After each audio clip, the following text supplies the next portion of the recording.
Far out on the ocean, sailors whispered about a strange song. It was soft and beautiful, but also scary. When people heard it, they froze like statues, staring at nothing. Ships drifted and crashed into rocks, even when the seas were calm. The song spread across the waters, moving closer and closer to Arendelle.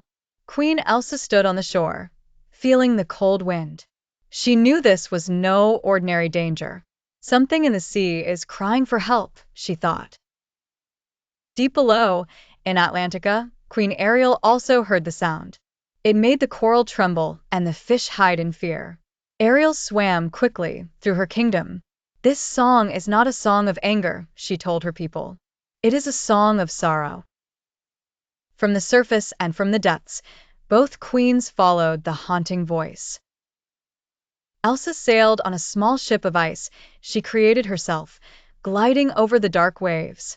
Ariel swam upward, her red hair flowing like fire under the water. When they met near the surface, Elsa leaned down. "You must be Ariel," she said gently. "And you are Elsa," Ariel smiled, "the queen of the land above." Both had heard stories of each other. Now they stood, one on the water, one under it, united by the same mystery. Ariel led Elsa into the deep. Elsa held her breath as Ariel's magic shell gave her the power to breathe underwater. Together they swam past glowing jellyfish and dark cliffs of coral. The song grew louder, vibrating in their hearts. Finally, they reached it, a giant sea creature, older than any legend. Its body was trapped inside a glacier of black ice. Its golden eyes were full of sadness. The mournful song came from its mouth, shaking the ocean. "It's not evil," Ariel whispered. "It's begging to be free." Elsa touched the black ice and shivered. "This ice is not natural. It's made from dark magic. My power may be the only way to melt it safely."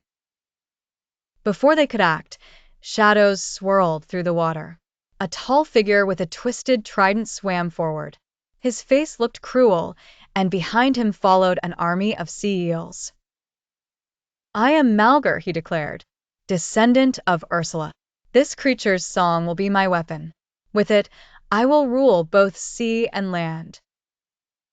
He raised his trident, and the black ice glowed darker. The creature roared in pain, and the waters shook. Elsa and Ariel stood side by side. "We will not let you," Ariel said bravely. "You'll have to face the magic of ice and the spirit of the sea," Elsa added. Malgor commanded the creature to sing louder, trying to break Elsa's will. The song filled her ears, heavy and paralyzing. Ariel swam around Malgor, distracting him with quick moves, her tail flashing silver. Elsa focused. She remembered Anna's laugh, Kristoff's kindness, Olaf's joy. She pushed away the sorrow and raised her hands. With glowing blue light, she began to reshape the ice.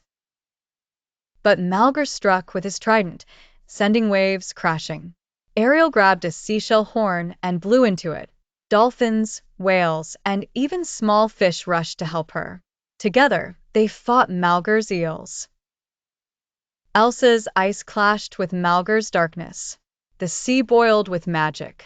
Finally, with one strong push, Elsa melted the black ice, without harming the creature.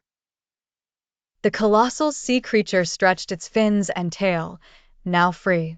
Instead of a mournful cry, it let out a deep, beautiful song. The ocean glowed with light, and the water grew calm again. Malgor tried to command it, but the creature turned its golden eyes on him. With a mighty sweep of its tail, it sent him spinning into the deep, never to be seen again. Ariel reached for Elsa's hand. "You did it," she said. "No," Elsa smiled. "We did it together." The creature swam upward, singing a song of peace. The waves calmed. Ships once again sailed safely, and the seas sparkled under the sun. Back in Atlantica, Ariel's people celebrated their queen's bravery. In Arendelle, Anna hugged Elsa tightly, proud of her sister. But Elsa often thought of Ariel, her friend under the sea. Ariel often sang of Elsa, her friend above the waves. They knew that if danger ever returned, ice or water, land or sea, they would face it together. And somewhere, deep in the ocean, the great creature sang not of sorrow, but of hope.